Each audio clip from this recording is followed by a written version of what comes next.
Hong Kong Eastern, Cameron Clark mga bro, gusto kalaban ang Barangay Hinebra at si Stan dagsalita na sa nangyari.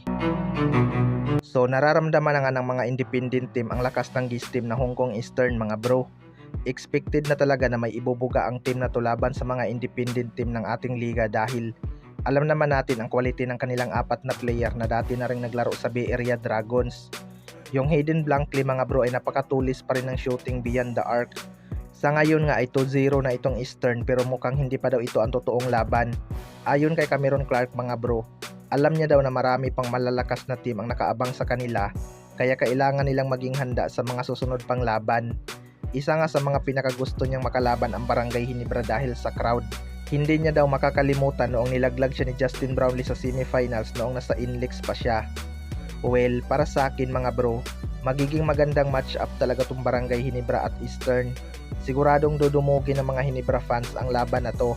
Kaabang-abang din ang magiging rematch ni Cameron Clark at Justin Brownlee.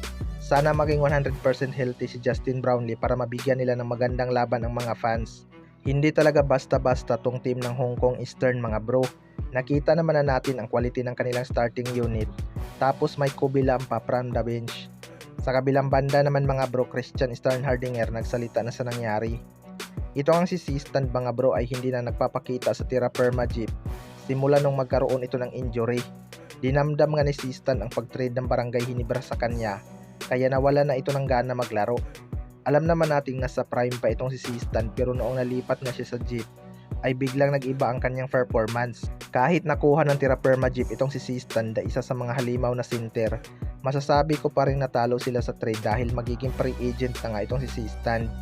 Sayang din talaga to mga bro kung magre-retiro na siya dahil marami pa namang malalakas na team ang nag-aabang sa kanya. Dapat ipakita niya pa rin sana sa Barangay Hinebra na nagkamali sila sa pag-trade sa kanya.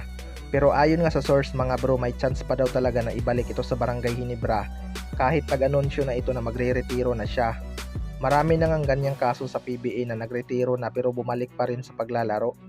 Example na lang dyan sina Jody Vance at Kelly Williams, diba?